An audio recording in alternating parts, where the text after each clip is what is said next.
This year, something snapped inside me.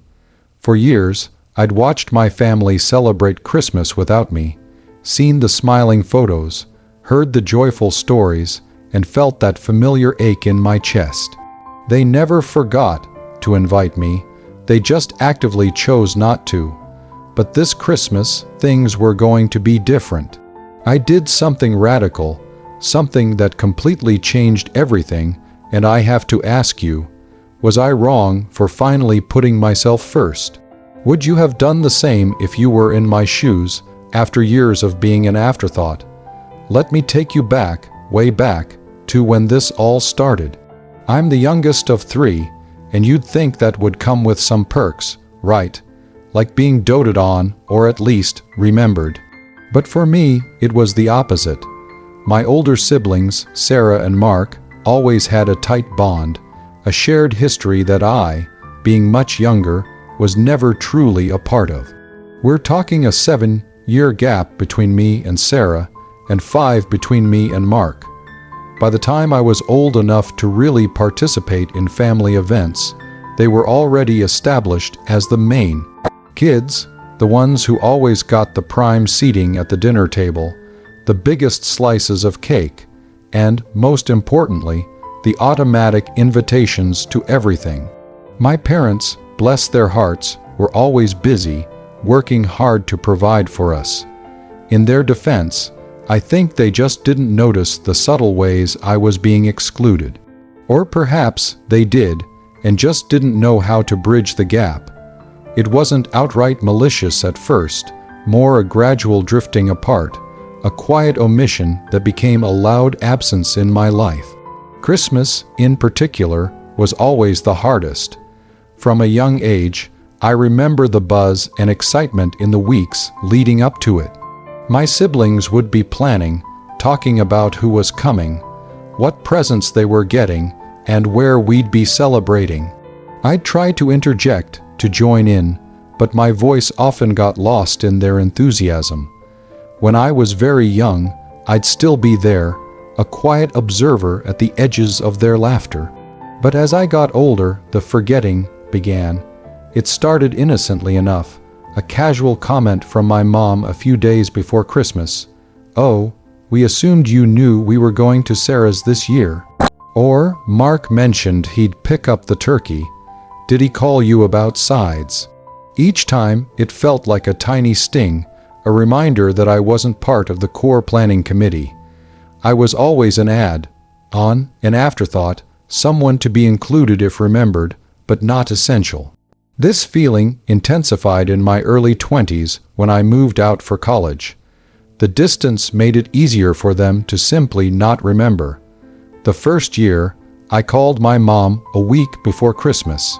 Bubbling with excitement about coming home, her voice faltered.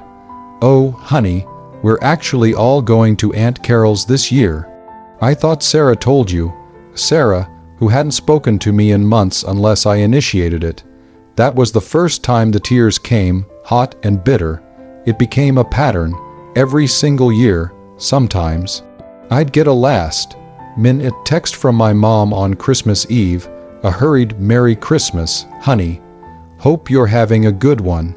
Never an invitation, never an apology. Just a brief, almost obligatory message that felt more like a concession than a genuine thought.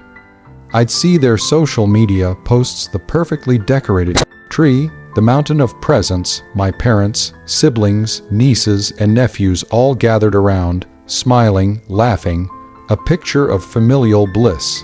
And I would be alone in my small apartment, cooking a modest dinner for myself, trying to convince myself it didn't matter. But it did. Every year, it chipped away at me, at my sense of belonging, at my belief that I was a valued member of my own family. I tried to talk to my mom about it once. She brushed it off. "Oh, don't be so dramatic. You're always welcome. You just need to speak up more." Speak up, when I tried countless times to initiate contact, to make plans, only to be met with vague excuses or outright silence. It felt like I was constantly knocking on a door that was only, sometimes reluctantly, half opened for me, while for everyone else, it swung wide.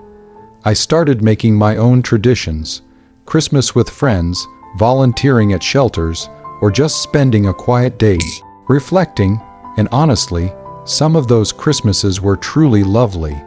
But there was always that shadow, that knowledge that my own flesh and blood were celebrating without me, and that they didn't seem to care. It wasn't about the presents or even the food. It was about the simple act of being included, of being thought of feeling like you belonged. The rejection, year after year, slowly turned into a deep-seated resentment. It wasn't just Christmas. It was every holiday, every significant family gathering. I was the ghost at the feast, the name that wasn't on the guest list. This past year, something shifted. I got a significant promotion at work, something I'd been striving for years. It came with a substantial raise, and for the first time in my life, I felt financially secure, truly independent. It was empowering, and it gave me a new perspective. I realized I didn't need their invitation. I didn't need their validation. I could create my own happiness, my own traditions, my own sense of belonging, and that's when the idea sparked. A wild, audacious, utterly liberating idea. I was going to buy a mountain house, not just any house, but a beautiful, cozy cabin in a serene, snow-covered locale, a place where I could finally feel at peace and truly celebrate Christmas on my own terms. I spent months searching, poring over listings, envisioning my perfect holiday escape. The process was exhilarating. It felt like I was reclaiming something, building something just for me. So that's the situation I was in, and I had to make a choice. Before I tell you what happened next, I want you to pause and comment below what you would have done in my shoes. Would you have confronted them, tried to force an invitation, or would you have walked away and built your own new life like I tried to do? I'm genuinely curious to know your thoughts. I found it. A charming, rustic cabin nestled in the Rockies, surrounded by towering pines, with a fireplace that crackled invitingly and a view that took my breath away. It was perfect. I closed on it in early November, and the feeling of signing those papers was indescribable. It was freedom. It was self-worth. It was a giant, metaphorical middle finger to years of neglect.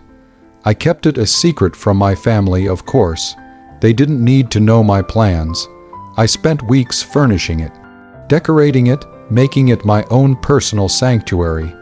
I bought a real Christmas tree, something I hadn't done in years, and adorned it with lights and ornaments that brought a genuine smile to my face.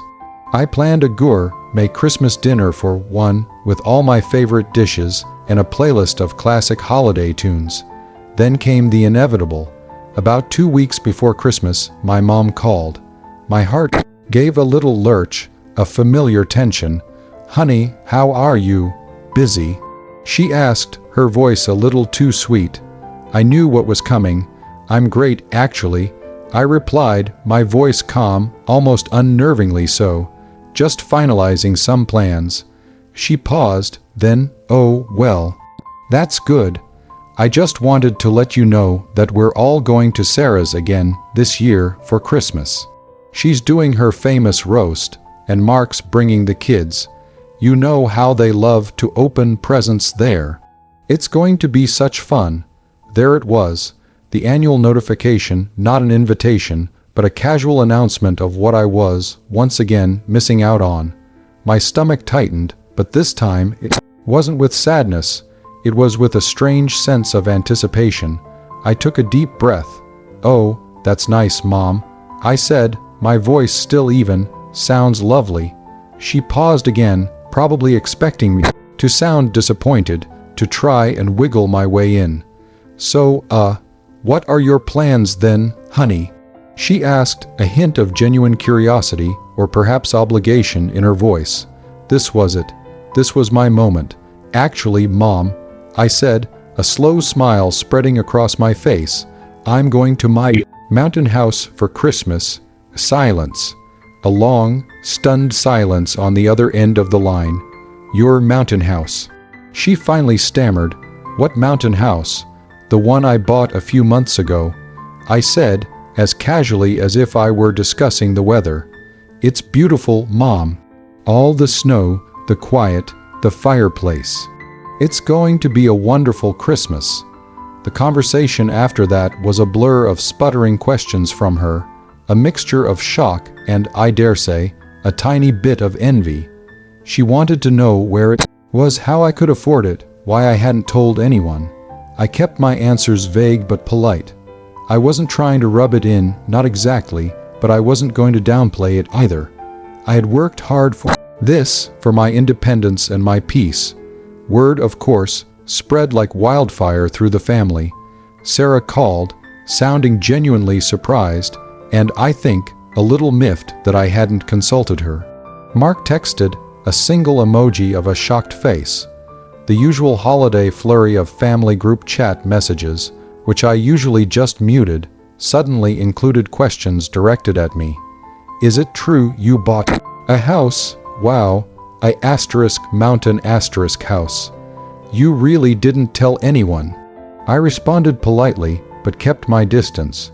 I wasn't looking for their sudden interest. I was looking for my own peace. Christmas Day arrived, and I woke up in my beautiful mountain cabin, the snow falling softly outside the large windows, the scent of pine filling the air. I made myself a delicious breakfast, put on some Christmas music, and just breathed. There was no stress, no forced small talk, no feeling of being an outsider looking in. It was just me, my peace, and the breathtaking beauty of my new surroundings. I cooked my elaborate dinner, sipped on hot cocoa by the fireplace, and watched a classic Christmas movie. And you know what? It was the best Christmas I had ever had. Not because I was trying to spite them, but because for the first time, I had truly chosen myself. The aftermath has been interesting. Since Christmas, the calls and texts have been more frequent, more genuine. My mom has asked to visit my mountain house. Sarah has suggested a sister's weekend there. Even Mark, who rarely bothers, has hinted at bringing his kids up for a few days. Part of me is wary. Is this genuine interest, or are they just curious about my new, seemingly exciting life? Are they finally seeing me as more than just the forgotten youngest child? I don't know yet. But what I do know is this: I finally feel seen, even if it took me buying a mountain house to make it happen. I've learned a powerful lesson about self, worth, and setting boundaries. You can't wait for others to include you. Sometimes you have to create your own space, your own happiness. So that's my story. It's been a long journey, full of quiet pain and finally, a liberating sense of self-discovery. I hope my experience resonates with some of you out there who might be feeling similar things. It's okay to put yourself first. It's okay to create your own joy.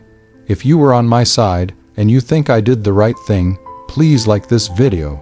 Subscribe for more stories like this, where we explore the complex dynamics of family and self-discovery. And seriously, share your final thoughts on this whole mess in the comments section below. I'm eager to hear your perspectives. I'll see you all in the next story.